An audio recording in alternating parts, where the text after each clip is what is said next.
Mesdames, Messieurs, bonsoir et bienvenue. Dans cette édition, les organisations membres de la Fédération inter-État des syndicats d'agences de voyage et de tourisme de l'Afrique de l'Ouest et du Centre sont en conclave à Lomé. Elles ont choisi notre capitale pour tenir leur congrès annuel dont les travaux vont leur permettre de mener des réflexions sur le fonctionnement des secteurs du voyage et du tourisme, les difficultés auxquelles ils sont confrontés et envisager des approches de solutions. Reportage Florence Peucmassé, Christine Petitki à l'Odé.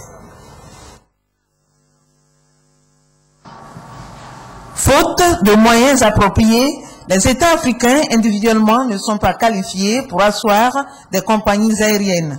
Comme solution, il faut se mettre ensemble pour mieux faire. Autre préoccupation, les prestations des agences de voyage sont loin de répondre aux attentes. Pour s'organiser et se repositionner sur le marché, les membres de la Fédération inter-État des syndicats d'agences de voyage et de tourisme de l'Afrique de l'Ouest et du Centre échangent sur le renforcement des relations professionnelles. Ils vont aussi définir des stratégies de développement et de promotion du transport aérien et du tourisme. Pour développer ce tourisme-là, les infrastructures sont indispensables. Mais aussi, il faut régler le problème du transport aérien parce qu'il faut aller chercher le tourisme et le ramener. Professons le regroupement des compagnies aériennes. Les petites compagnies éparpillées partout là ne feront pas notre bonheur. Il y a une mine d'or dans ces deux secteurs à exploiter pour le développement de l'Afrique selon les responsables de la fédération.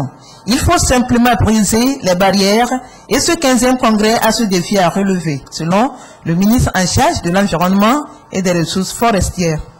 Le présent congrès apparaît donc comme un repositionnement de la Fédération inter-État des syndicats d'agences de voyage et de tourisme. Ces assises de Lomé vont également permettre de développer des partenariats utiles pour le bien des membres de la corporation et de leurs pays respectifs et asseoir une meilleure approche des relations de travail entre agences de voyage et compagnies aériennes. Transport allant de pair avec tourisme, beaucoup de pays ont perçu dans ces deux secteurs l'opportunité d'en faire un volet non négligeable de leur politique de développement. Le Togo, dont le secteur des transports aériens commence à se développer et à se moderniser, attire de plus en plus de compagnies dont certaines envisagent même d'y installer leur siège, à l'instar de la compagnie Askai. Reste maintenant à adopter la stratégie de promotion du tourisme qui doit aller avec. Là-dessus, voyons les dispositions qui existent avec ce reportage de Florence Peucmassé et Christine Petitki. Le transport aérien et le tourisme occupent aujourd'hui une place importante dans les échanges économiques et socioculturels des États.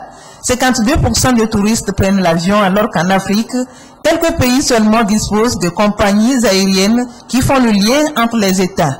Le Togo en est un. Un des joyaux du ciel africain se trouve à Lomé, la compagnie Askai. Tourisme et transport, un couple interdépendant qui a besoin de stratégies innovantes pour se maintenir.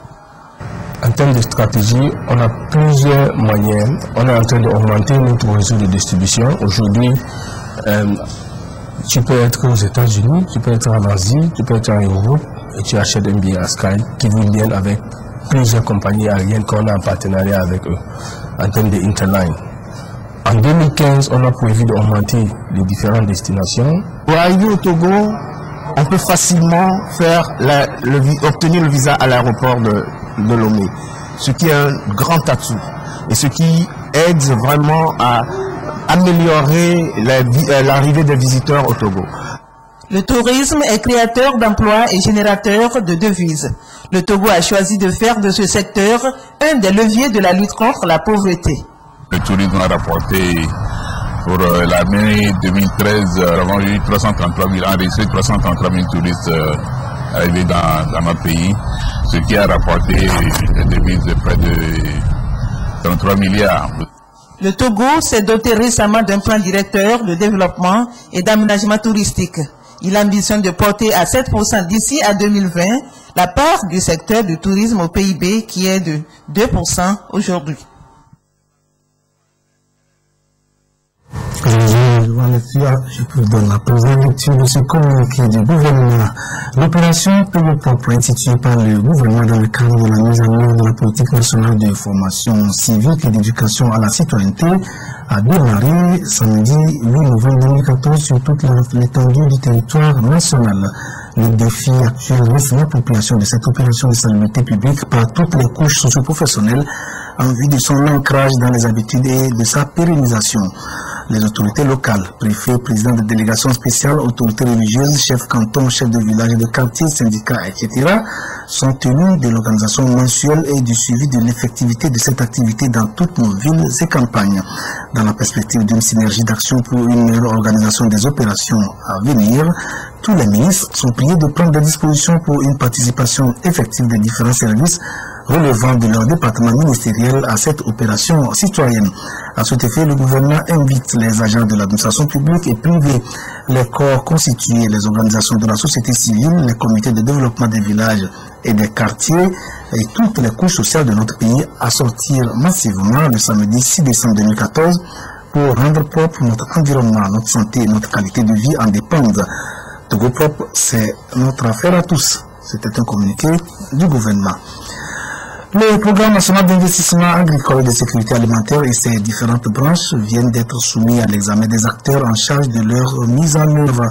Un passage au crible destiné à identifier d'éventuels obstacles afin de les dégager. 7 jours de séance de travail, couplés avec des visites de terrain, ont permis aux experts, coordonnateurs et bailleurs de fonds de se faire une idée précise des forces et faiblesses de ce programme. Reportage Rachel Aokou, Adolphe Paka. Le programme national d'investissement agricole et de sécurité alimentaire PENIASA se porte bien. C'est le constat fait par la mission de supervision après une visite de 7 jours sur le terrain. Il en ressort également que les objectifs du PENIASA ne sont pas encore totalement atteints. C'est donc à un exercice de mise au point que se sont livrés les différents acteurs en charge de l'exécution du dit programme. On n'est pas au niveau où on aurait pu espérer, mais je pense que énormément de progrès ont été réalisés depuis la dernière mission. Il faut qu'on mette le bouchée double pour ce qui reste de la vie des projets pour pouvoir atteindre les objectifs de développement de nos projets respectifs. Le PENIASA est à une vitesse de croisière dans la réalisation de ses projets pilotes PASA, PADAT et PPAO. Et pour le ministère en charge de l'agriculture, ces résultats sont un acquis, certes, mais il faut penser aux défis. La production ne se fait plus, il n'y a plus de crainte autour de la production. Elle se maintient, ça a été confirmé par les différents bilans de production que la DSID sort. Mais maintenant, il faut monter d'un cran pour faire en sorte que véritablement sur le territoire, qu'on puisse amorcer la phase de la transformation avec une forte implication du secteur privé. Lancé en 2011, le PENIASA en 3 ans a fortement contribué à la relance de l'agriculture au Togo. Pour cette année, la production céréalière a connu 156 000 tonnes d'excédent, les tubercules 745 000 tonnes et les légumineuses 131 000 tonnes. Des avancées remarquables observées aussi bien dans les filières animales et halieutiques. La collaboration entre la médecine moderne et la médecine traditionnelle va devenir effective en Afrique de l'Ouest. À l'initiative de l'Organisation ouest-africaine de la santé, une rencontre s'est tenue ce mercredi à Lomé sur la conservation et la promotion des plantes médicinales. Doyens des facultés des sciences des universités et experts en médecine traditionnelle se sont retrouvés dans notre capitale pour réfléchir à l'introduction de la médecine traditionnelle dans la curricula. Albertine Yakin, Ziara Alpha. Il ressort des 2 rencontres consécutives des doyens et responsables des établissements de formation en sciences de la santé de la CEDEAO que les plantes médicinales sont surexploitées et leur sauvegarde pose problème, d'où un appel à la conservation, c'est-à-dire la culture des espèces menacées de disparition. C'est le contenu de la stratégie sous-régionale pour la conservation des plantes médicinales avec la création des jardins botaniques. On est en train de courir pour rechercher les molécules pour traiter le paludisme. Pourtant, les plantes pour traiter le paludisme sont dans les pays tropicaux. Les marchés de transit, c'est les marchés de vente en gros. Les plantes médicinales, il y a Tchénier, il y a Noté, il y a Agwazungu, il y a Koresiwa. Les femmes qui viennent acheter là vont maintenant dans les marchés de détail de Lomé pour les vendre. Mais dans ces marchés de détail aussi, le stockage n'est pas fait dans de bonnes conditions. Selon les experts de la médecine traditionnelle, les plantes médicinales constituent une source de matière essentielle pour les phytomédicaments. 40% de l'arsenal thérapeutique moderne, c'est-à-dire donc les médicaments modernes, tirent les ressources des plantes médicinales. Mais si nous ne prenons pas garde, il n'y aura plus de plantes médicinales. L'utilisation courante et massive des médicaments à base des plantes a d'énormes avantages. Pour les États qui ne disposent pas de ces plantes, ils seront assistés dans la culture de ces espèces. La médecine traditionnelle qui a dû s'inviter certainement dans les débats sur la prise en charge des personnes vivant avec le VIH-Sida. C'était le 1er décembre dernier, jour de la célébration de la journée mondiale de lutte contre la pandémie. Au Togo, toute une batterie de mesures a été mise en œuvre ces dernières années pour endiguer le fléau tout en travaillant à l'amélioration des conditions de vie de ceux qui en sont affectés. Campagne intensive de sensibilisation, distribution gratuite d'antirétroviraux, etc. Le point sur la riposte contre le sida au Togo dans ce dossier signé Sonia Ami pour Luc Assi, présenté par Antoinette Romao Vovor. Le taux de prévalence du VIH-Sida au Togo est aujourd'hui de 2,5% contre 3,2% en 2010, avec des disparités régionales selon le dernier rapport du Conseil national de lutte contre le sida, CNLS. Cette significative de prévalence est liée à l'efficacité du plan stratégique national de lutte contre cette maladie mis sur pied par l'État togolais il y a 2 ans. Ceci pour sensibiliser les populations et la prise en charge des personnes atteintes par la maladie. Le nombre de nouvelles infections au sein de la population togolaise est de nos jours réduit de plus de 58%.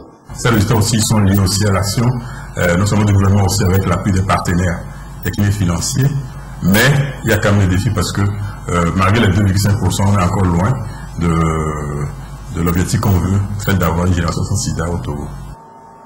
Depuis quelques années, plus de 35 000 personnes vivant avec le VIH-Sida ont été mises sous traitement antirétroviraux mis à leur disposition gratuitement par l'État togolais. Le taux de femmes enceintes séropositives ayant accès à ces médicaments pour la réduction de la transmission de cette maladie à leurs enfants est de 75%. Les structures accréditées par le programme national contre le sida, je dis tantôt, dans tous les districts sanitaires du Togo, dans tout le petit Togo, il y a un centre de prise en charge, il y a des médecins formés, il y a le suivi biologique. À l'ONU, on a plusieurs centres, donc il suffit que la personne aille et on explique les modalités de prise en charge. Et là, tous les mois, elle y prend gratuitement. Et c'est l'accès gratuit de ces médicaments a permis de diminuer le taux de décès.